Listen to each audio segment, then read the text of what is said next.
So Kendrick Bourne is correct. Ricky Pearsall is him. Ricky is on pace for nearly 1,600 receiving yards. And here's another thing. He's better than Marvin Harrison Jr. Marvin Harrison was a top 5 pick, the same draft that Ricky Pearsall went at the end of the first round.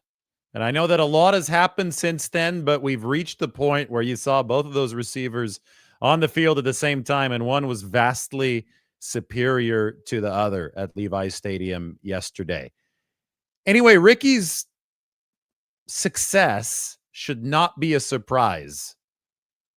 He's a first-round pick. He did it in college.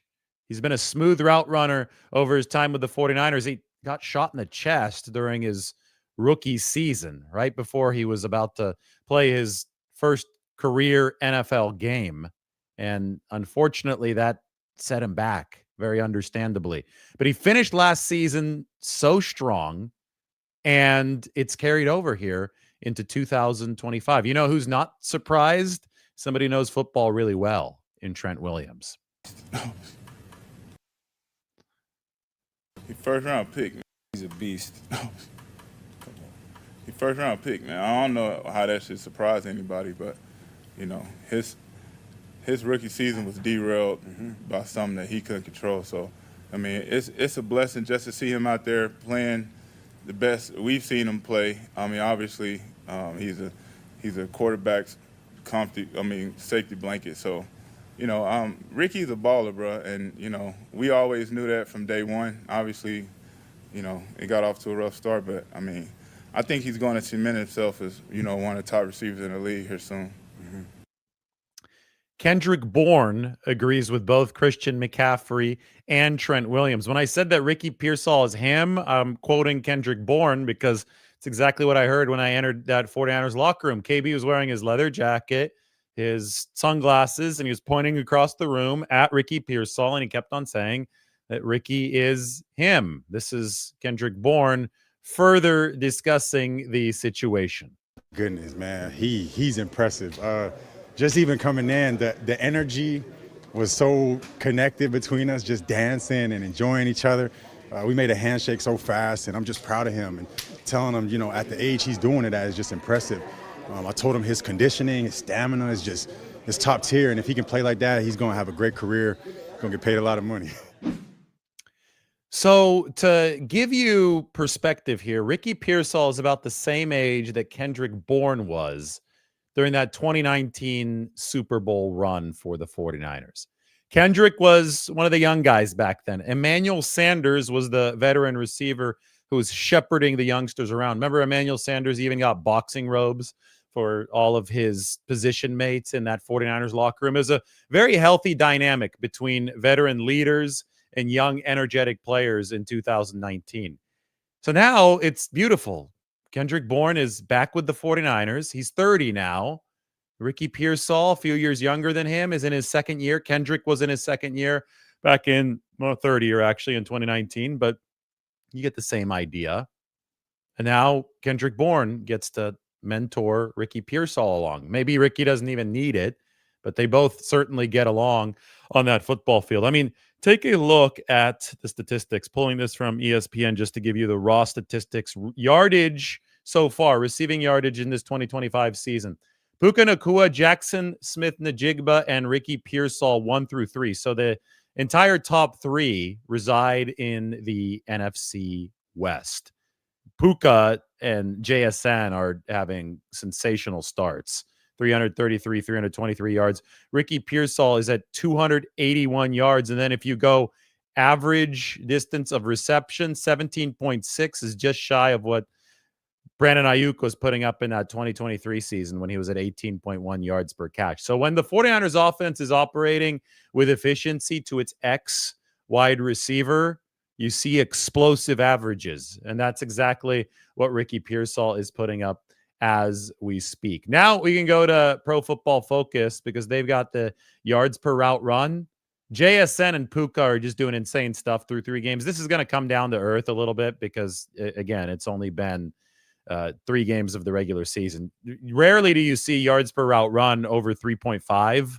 They're at 4.61 and 4.11. This is a more sophisticated stat because it's going to factor in how many times somebody is actually going out for a pass and not necessarily even being targeted, because that's an important part of the denominator for efficiency. We just saw Zay Flowers for Baltimore. This number has yet to be updated for Zay, but for CeeDee Lamb, Justin Jefferson, Jamar Chase, and Ricky Pearsall, it has been updated, and Ricky is number 7 at 2.38 yards per route run. Here's the thing. Right now, Ricky has the most receiving yardage in the league with a defender within 3 yards of him, meaning that defenders are clamping on Ricky Pearsall because the 49ers don't have a whole lot of other credible downfield threats.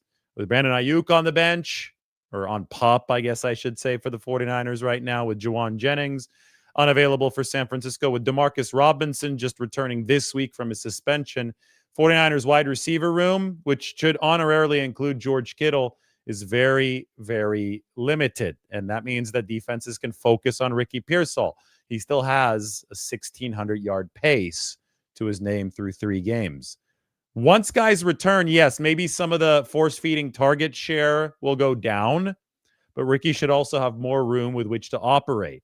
Either way, if he stays healthy, this is going to be a big numbers year for Ricky Pearsall. I predicted 1,000 yards heading into the season. Like, I predicted he would cross that threshold. It seems like a given at this point if he can stay healthy. I mean, some of the routes that he is running right now, timing-wise, he's on the same page with Brock Purdy and Mac Jones, and it speaks to the training camp that Pearsall was able to put in. Remember that the very first week featured Pearsall still on PUP.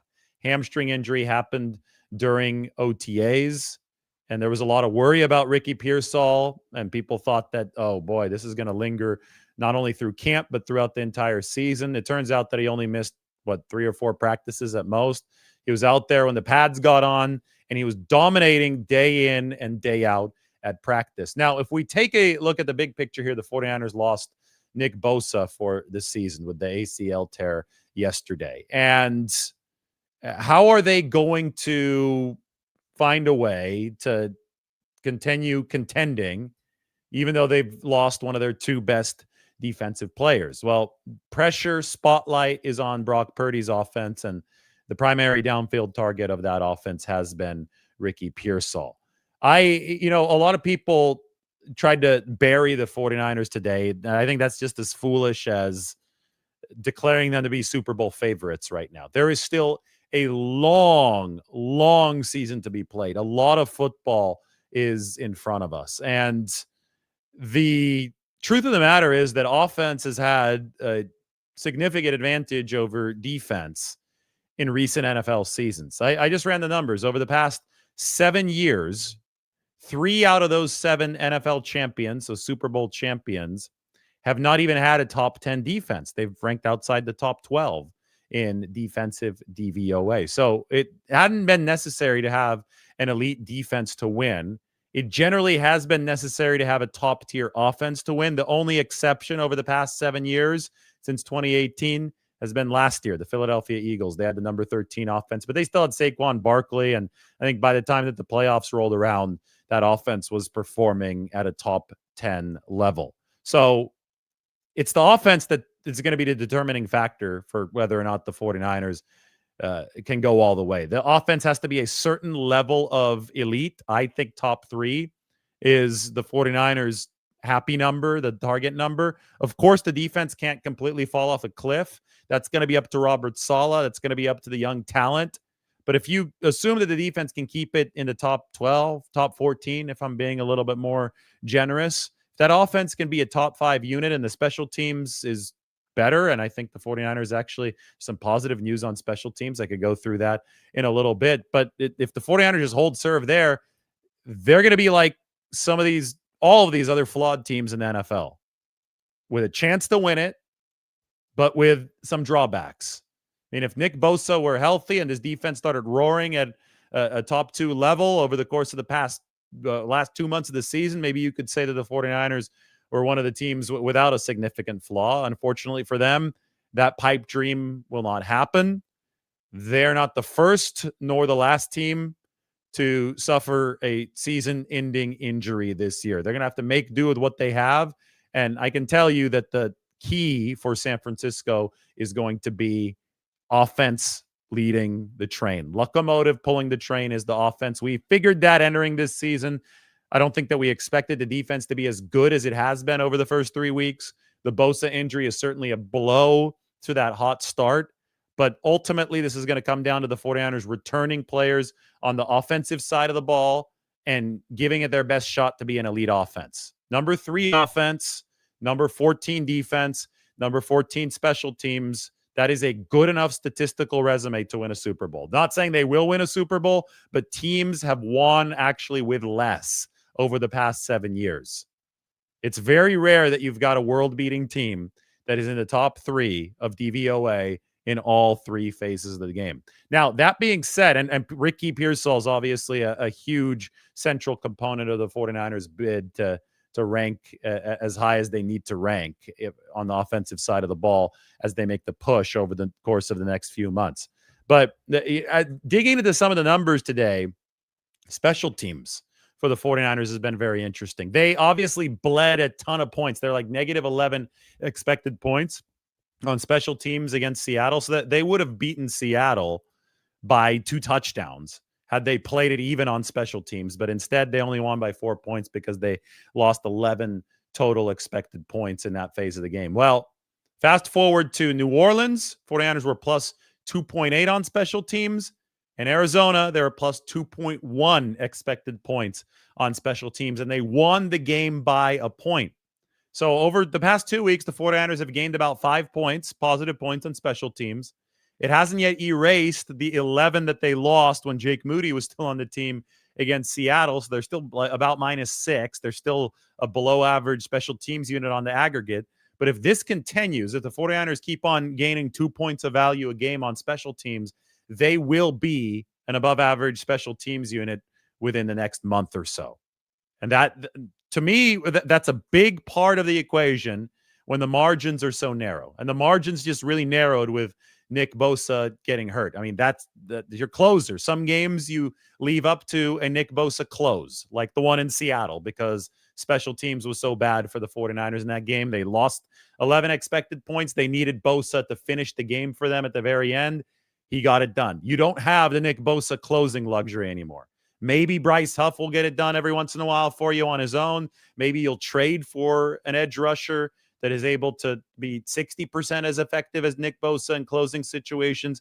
Maybe you don't, but in general, you're going to be more vulnerable in those spots. So you want to avoid those spots. And that's what I mean by the margin tightening. That's why there's pressure on Purdy.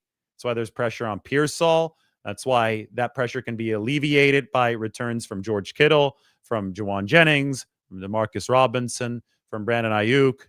But the good news is that the 49ers look to have the raw materials to at least make that push on the offensive side of the ball. So we heard from McCaffrey. We heard from Williams. We heard from Kendrick Bourne.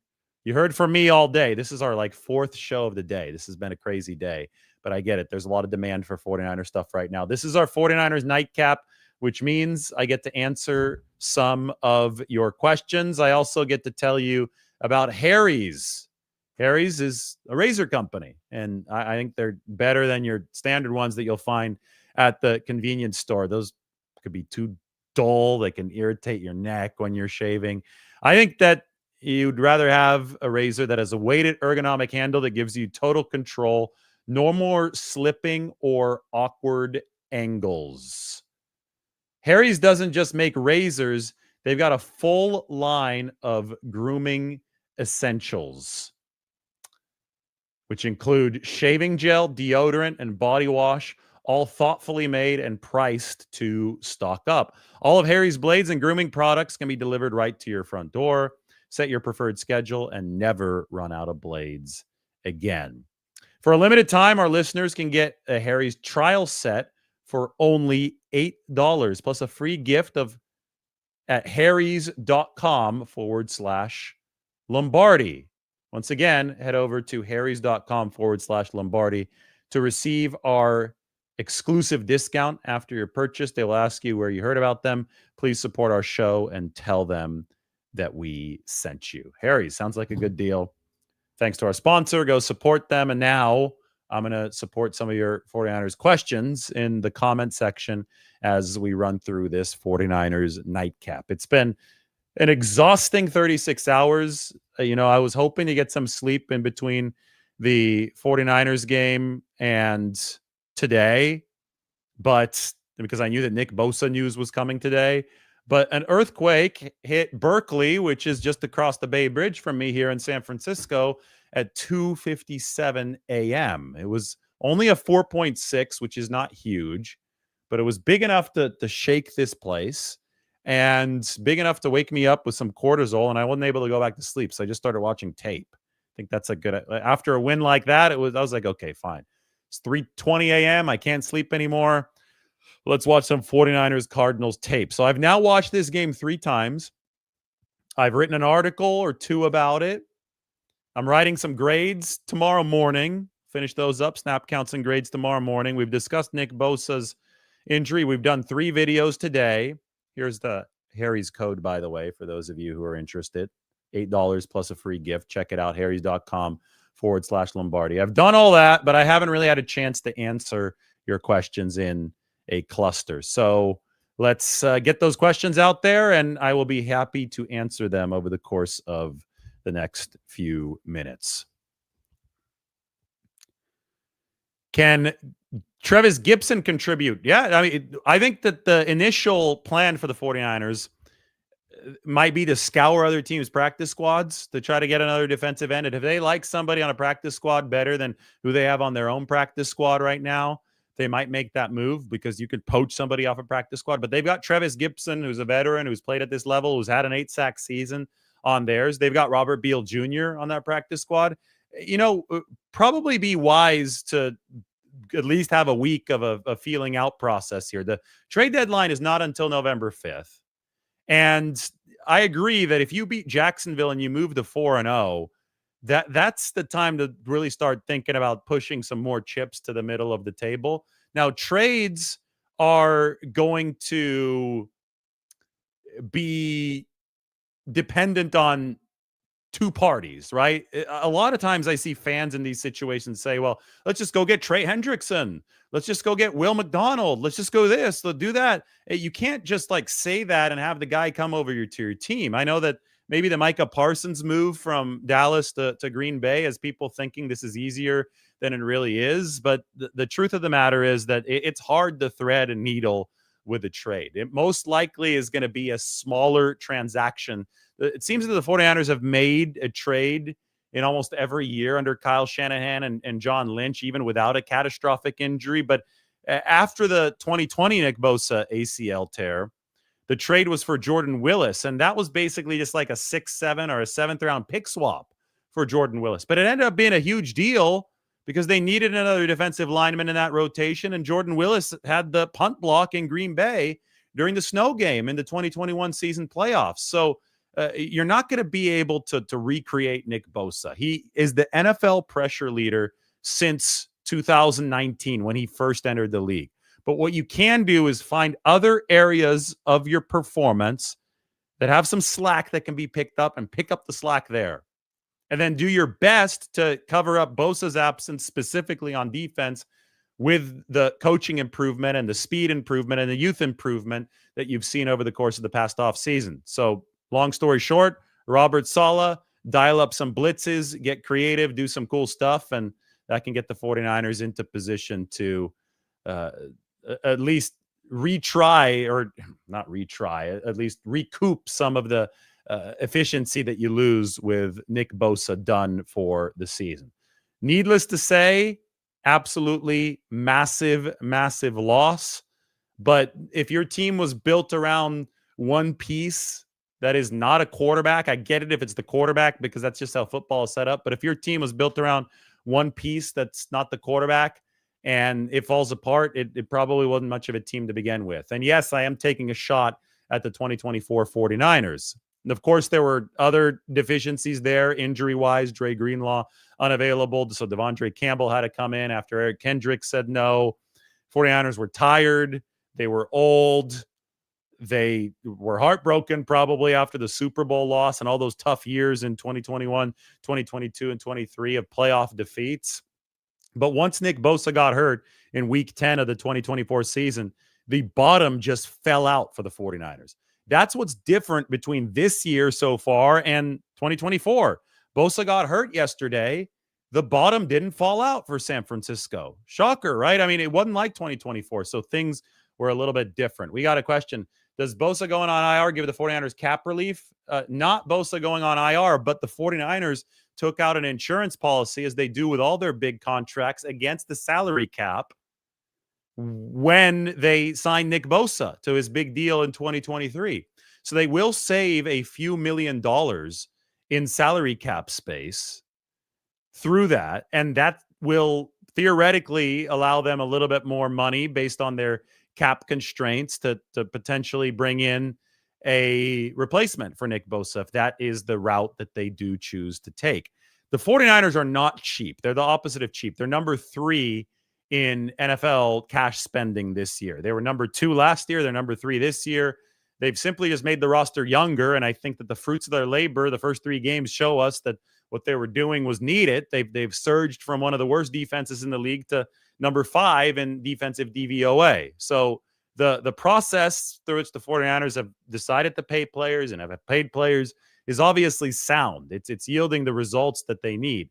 But the next step now, the next challenge, the next wrinkle that they're going to have to overcome is this Nick Bosa injury. And when we're talking about bigger picture cap strategy, the 49ers will have a few more million to spend because of the cap insurance that they took out with Bosa's contract, but it's still unclear who exactly they will pursue from the outside. All right, I'm back into the question section.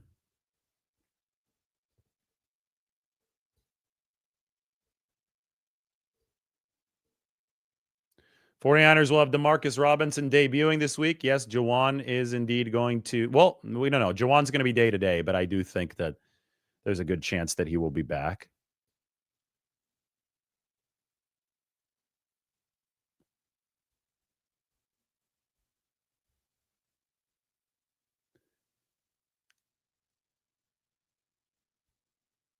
Ryan is asking about the offensive line. They seem to have the potential to be either porous or really good. Well, remember game 1, I wouldn't say that they were all that porous against Seattle. That's just a really good Seattle front on the road. In the big money moments in Seattle, the 49ers offensive line won. They held up around Brock Purdy. They weren't great yesterday. I think that was their worst game. And it was a savvy Arizona front with some veterans in there. So give it time. I always say that by mid-October, we start to get a firmer idea of what units are bringing to the actual table. I think for the 49ers as a team, it might take even longer than that because they've got so many key pieces right now out. Theoretically, by week 6, you get George Kittle back, maybe even get Brandon Ayuk back. So then you give it a couple weeks beyond that. So say week 8, week 9. At that point, you're about halfway through the regular season. At that point, maybe the 49ers really start showing an identity, right? We start to see what this team is going to be truly about. Right now, we know they're gritty, and we know that they're beaten up, and we know that they're shorthanded. The grit part is a great quality to have. That will carry with them even as they get guys back. But it's not really a tangible descriptor for the football team. Like we know what the 49ers probably will need to be based on the early results. And I've been surprised by how good the defense has been. And I get it. Bosa's done now. So the calculus there might have to change. But I think that what the 49ers performance goal moving forward needs to be elite offense, as I said, above average defense, above average special teams. Anything beyond that is gravy. Fine. If they could be a top 7 defense without Nick Bosa, they were in 2020, by the way. Number 6 DVOA in 2020. Kerry Hyder Jr. coming off the edge under Robert Saleh, working with Chris Kasarik. If they could be a number 6 defense and a top 2 offense, I mean, they're Super Bowl favorites probably, right? Entering the postseason. It's just foolish to say that they're favorites right now, and it's foolish to say that they're eliminated right now because we don't know how this team is going to evolve. I mean, I've already been wrong about how good their defense is going to be, right? The first 3 weeks, they have exceeded my expectations. I was talking about number 20 in the league. That would be good enough for the first few weeks. The 49ers have taken that and they've treated it like a piece of trash. They've crumpled it up and they've thrown it out the window. So it would be insane to think that we've got it figured out, not just how the 49ers are going to look in December and January, but how the rest of the league is going to look. We're getting data points every week, but we need a whole lot more to have the significant sample that will give us a true look into how this is going to play out. The latest data point was Monday Night Football tonight. We saw Detroit beat Baltimore 38-30. Interesting game because the Detroit Lions just whipped Baltimore up front. They had 250 plus rushing yards in this game. Baltimore, they have a reputation of being this rugged defense. Ever since Mike McDonald left the Seattle, that defense has been sliding downhill for the Ravens. It's not a defense first team anymore. The Ravens are an offense first team now.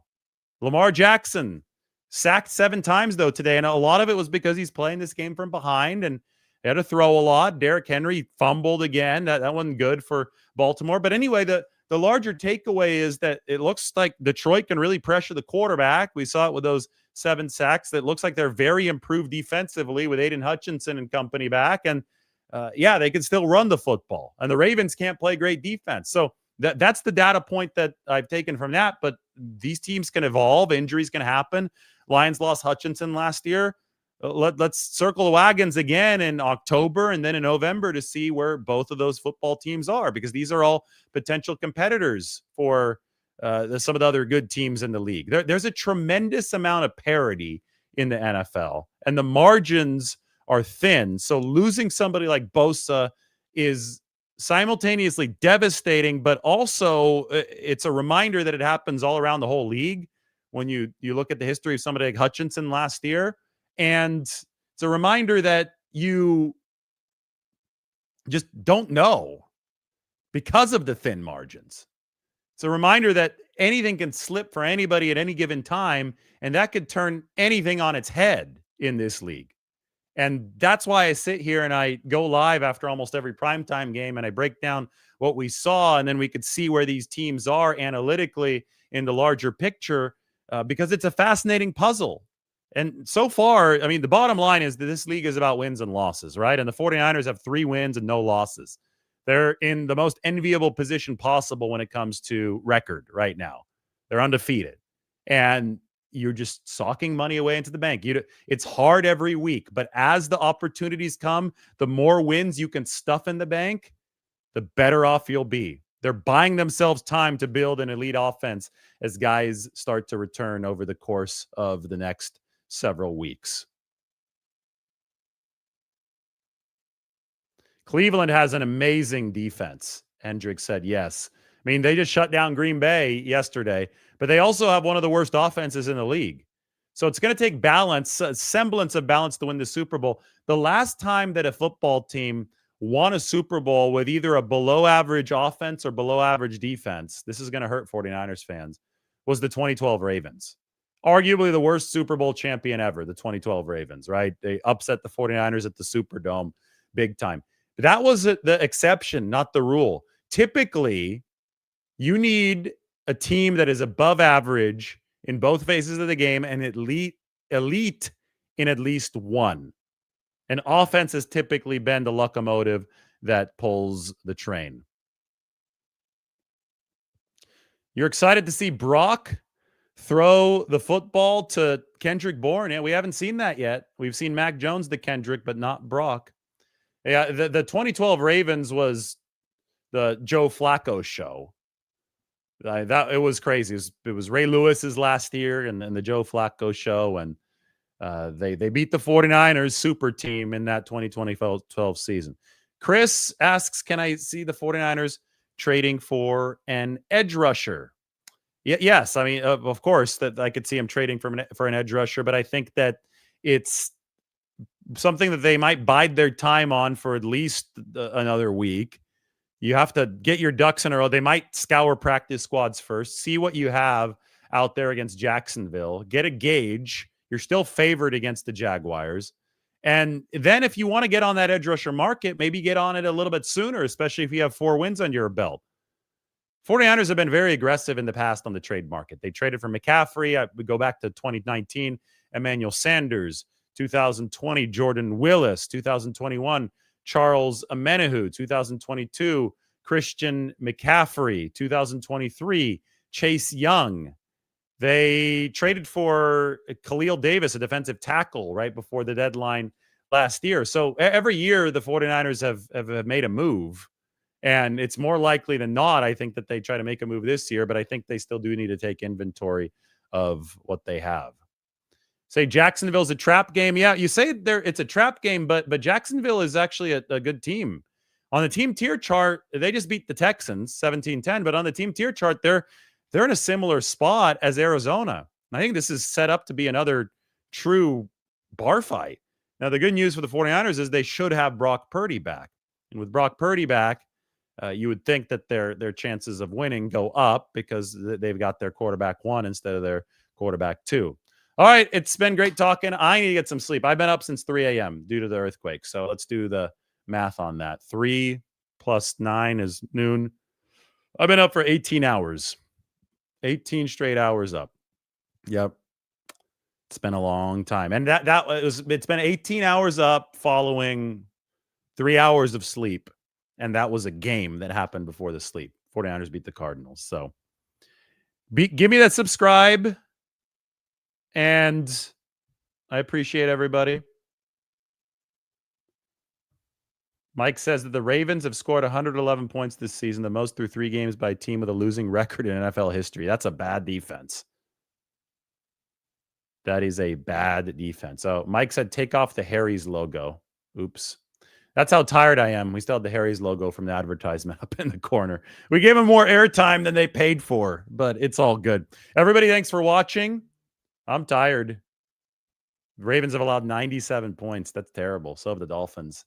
I'm tired. We're going to be fresh, ready to go tomorrow. Tune in tomorrow. I think I'm going to talk about, if you want me to, give me a thumbs up. I think I'm going to talk about some of the 49ers potential trade targets at that edge rusher position. So talk about that tomorrow. We will see you soon.